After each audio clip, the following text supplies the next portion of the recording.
Welcome to this explainer. Today, we're doing a really comprehensive comparison of the UK's recent prime ministers to unpack the incredibly fast-paced, frankly chaotic changes in British leadership over the past decade. If you've been following UK politics at all, you already know the front door of 10 Downing Street has seen a pretty remarkable turnover lately. It's been an era totally defined by overlapping crises, bitter ideological battles, and rapid successions that have left a lot of us just spinning. Right, let's dive into this core anomaly. Why on earth has the UK seen an unprecedented 6 prime ministers in just 10 years? I mean, to put that into perspective, previous decades often saw leaders serving multiple terms, which gave the country a sense of relative stability. But since 2016, it has literally been a relentless revolving door. So, to make sense of all this, here's our agenda.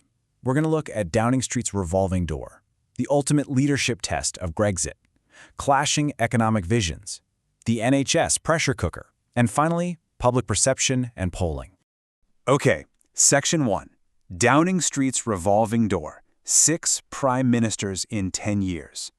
Now, the crucial thing to understand here is that ever since David Cameron's 2016 exit right after the Brexit referendum, every single subsequent leader has been completely derailed by unique but overlapping crises. You had Theresa May stepping down in 2019 after repeatedly, and I mean repeatedly, failing to get her Brexit withdrawal agreement through Parliament. Then Boris Johnson capitalized on all that frustration, but he was eventually ousted in 2022 thanks to mounting ethics scandals and economic unrest. Next up was Liz Truss, who lasted a mere 49 days following massive market turmoil. Rishi Sunak followed, trying to steady the ship, but he ended up facing a historic election defeat in 2024. And our source material notes Keir Starmer resigning less than 2 years into his term in 2026 amid sluggish economic growth and intense fiscal pressures. It is just a stunning timeline of instability. Section 2. The Brexit Leadership Test. Differing Strategies for Leaving the EU. So both Theresa May and Boris Johnson face the exact same massive dilemma, getting the UK out of the European Union while dealing with a deeply divided party and some incredibly tight parliamentary math. To figure out why they achieved such wildly different outcomes, academics actually use something called Richard Heffernan's power resources model. Basically, this framework suggests that a prime minister doesn't just automatically have total power just because they have the top job. It's actually about how they marry their personal power resources, things like reputation, skill, and standing in the party, with their institutional power resources, like cabinet control and media management. And when we look at the comparison here, we can see that Johnson simply made much more skillful use of the power resources at his command than May did. Now, May initially had really high popularity. She had this reputation as a safe pair of hands.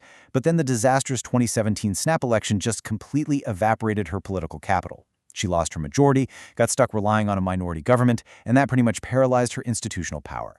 By contrasting them directly, the whole picture becomes a lot clearer. We see May's really cautious balancing act just falling apart. She was constantly facing parliamentary rebellions and cabinet resignations. Johnson, on the flip side, was ruthless. He actively centralized power. He literally withdrew the whip from 21 Conservative MPs, basically kicking them right out of the parliamentary party, and reshaped the whole thing into a party largely for leavers. He sidelined his cabinet, delegated the hard negotiations to trusted advisors like David Frost, and hammered home his Get Brexit Done media messaging to secure a massive 80-seat majority in 2019. He survived longer on this issue because he managed his power resources entirely differently. Moving on to Section 3, Clashing Economic Visions, Tax Cuts versus Fiscal Restraint. Now, this is where things get really fascinating, because this period highlights a deep, fundamental ideological divide right down the middle of the exact same political party. On one hand, you had Liz Truss advocating for this massive, radical £45 billion tax cut package. Her goal was to scrap the top 45% income tax rate and cancel corporate tax hikes to just jolt supply-side growth. Conversely, you had Rishi Sunak representing a much more traditional fiscal prudence. He argued that inflation had to be tackled first through gradual deficit reduction, and he actually warned everyone that Truss's plans were a comforting fairy tale. Truss won that leadership race, but her unproven policy program triggered an absolute chain reaction. Literally, as soon as her chancellor announced that mini-budget, the pound hit a record low against the dollar. Government borrowing costs spiked so violently that the Bank of England actually had to step in, buy bonds, and try to calm the debt markets down. And this wasn't just, abstract high finance stuff. This directly spiked mortgage rates for everyday citizens practically overnight. Within weeks, the tax cuts were totally scrapped, the Chancellor was fired, and Truss was forced out, making her the shortest-serving Prime Minister in British history at just 49 days. But it definitely wasn't just tax policies collapsing these governments. Let's backtrack slightly to just prior to Truss. Boris Johnson's administration was fatally undermined by a completely different sort of crisis. While the public was making massive, painful sacrifices during the COVID-19 pandemic, the whole Partygate scandal dropped. It revealed that politicians, including Johnson himself, were holding gatherings that flat-out violated their own strict lockdown rules. With inflation simultaneously squeezing everyday household budgets, this massive breach of trust was the final straw. It eroded his reputation completely and ultimately forced his resignation. Section 4. The NHS Pressure Cooker, a system pushed to the brink. Running parallel to all this political drama at number 10 was the crisis in healthcare. To really understand the massive NHS backlog, we have to step back and ask, how did decisions made across multiple governments, we're talking both Conservative and Labour here, create such an incredibly vulnerable system over the last decade and beyond? It wasn't one single event, it was a compounding series of choices. Look at this number. By 2021, the NHS funding gap stood at a staggering £50 billion. 50 billion. This was the direct result of historical spending increases between 2009 and 2019, growing at an average real terms rate of just 1.6% per year. To put that in context, that is significantly lower than in any previous decade in the entire history of the NHS. And you can see how the system's fragility was driven by a sort of perfect storm of political decisions. First, you've got George Osborne's 2010 austerity program, which introduced £81 billion in cuts across public services. Second, there's been this growing reliance on the private sector, which now accounts for about 25% of the NHS budget.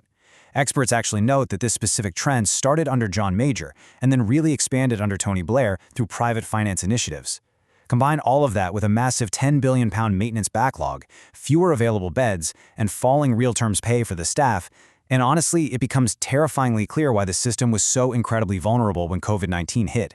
It led directly to the massive healthcare wait times that millions are experiencing today. Section 5. Public Perception and Polling. How the Voters Rank the Leaders. So after a decade of brutal Brexit battles, economic shocks, and NHS crises, how did the public actually judge these leaders? This Ipsos Mori poll gives us a really fascinating data-driven look at how modern prime ministers stack up against the historical giants.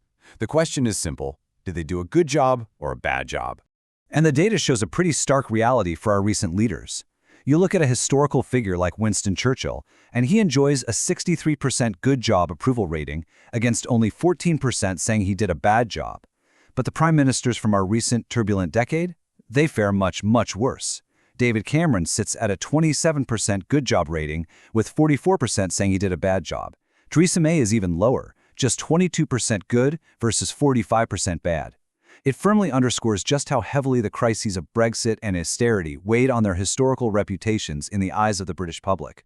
So, as we wrap up this explainer, you really have to ask yourself, is the revolving door of 10 Downing Street a uniquely British phenomenon, or is it a warning sign for all modern democracies? When immediate market punishments and deeply divided electorates collide, can any modern leader survive the pressure cooker long enough to enact real, lasting change? Thank you so much for exploring the forces shaping British leadership with us today.